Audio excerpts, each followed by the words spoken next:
Assalamualaikum warahmatullahi wabarakatuh.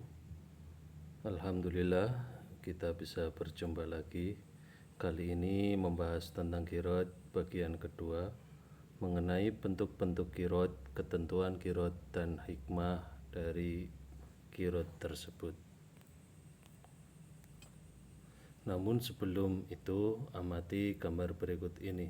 Yang pertama ada bank konvensional, yang kedua bank syariah. Apa sih perbedaan dari kedua bank tersebut? Nanti kalian akan membahas lebih lanjut. Standar kompetensi yang diharapkan.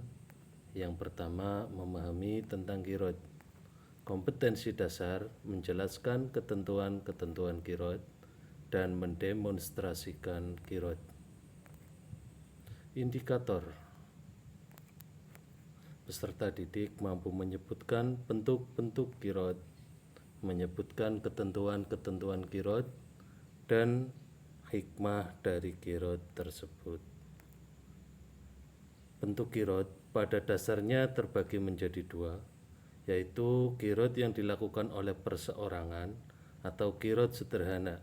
Ini yang biasa kita lakukan di desa-desa, atau hal tersebut pernah dicontohkan oleh Rasulullah SAW dengan Siti Khadijah sebelum beliau menikah dengan Siti Khadijah. Yang kedua, ada qiraat berbentuk usaha melibatkan beberapa instansi. Hal ini sering disebut qiraat modern atau lebih populer dengan bahasa mudharabah. Bentuk qiraat perseorangan atau individu ini sebagai contoh menyerahkan modal usaha kepada orang lain yang mempunyai keahlian dagang dengan perjanjian keuntungan dibagi bersama.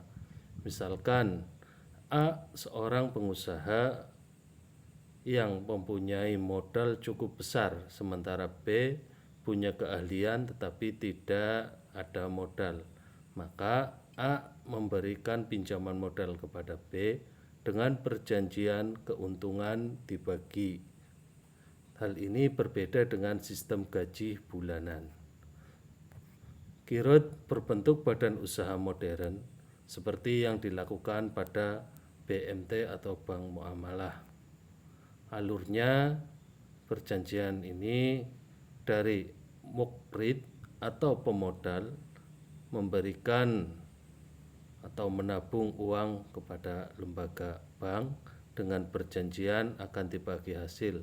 Sementara muktarid ini akan mengelola tenaga, mengembangkan usahanya, dan nanti keuntungan akan dibagi sesuai dengan perjanjian yang ada.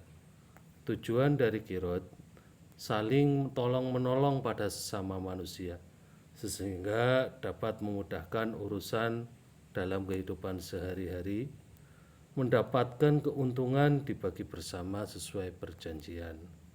Kemudian larangan pada qiraat khususnya pelaku modal ini tidak boleh melanggar perjanjian akad qiraat, tidak boleh menggunakan modal untuk kepentingannya sendiri, untuk belanja atau untuk kebutuhan sehari-harinya, tidak boleh menghamburkan uang usaha, hanya boleh membelanjakannya sesuai kepentingan bisnis yang telah disepakati. Tidak boleh menggunakan modal untuk perdagangan yang diharamkan syariat Islam. Ini untuk hal-hal yang dilarang dalam jual beli, khususnya dalam barang yang diharamkan, maka dilarang pula pada bab qiraat. Batalnya qiraat: yang pertama, jika kedua belah pihak yang ada mengingkari perjanjian yang telah disepakati, atau salah satu dari keduanya hilang akal, gila, ini membatalkan qiraat. Salah satunya meninggal dunia, juga membatalkan qiraat.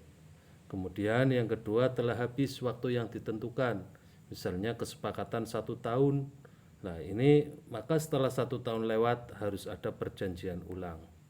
Terjadinya penyelewengan modal. Nah ini sesuai dengan larangan yang tadi, modal tidak boleh dihambur-hamburkan. Kalau modal dibelanjakan, tidak sesuai dengan kesepakatan, ini bisa menyebabkan batalnya qiraat. Modal rusak sebelum dikelola. Modalnya hilang atau rusak kalau berupa barang sebelum dikelola, maka qiraat secara otomatis juga menjadi batal. Hikmah qiraat: membantu sesama dalam mencukupi kebutuhan hidup. Nah, seorang yang tidak mempunyai modal pada asalnya nganggur, tetapi karena adanya modal bisa mengembangkan usaha sehingga menggalang ekonomi umat yang kuat. Dengan adanya qiraat, ini akan mewujudkan persaudaraan, persatuan antara pihak-pihak yang bersangkutan. Hikmah yang lain mengurangi pengangguran, memberikan pertolongan kepada sesama manusia. Nah, dengan demikian bisa mewujudkan masyarakat yang tertib sesuai dengan tuntutan syariat Islam.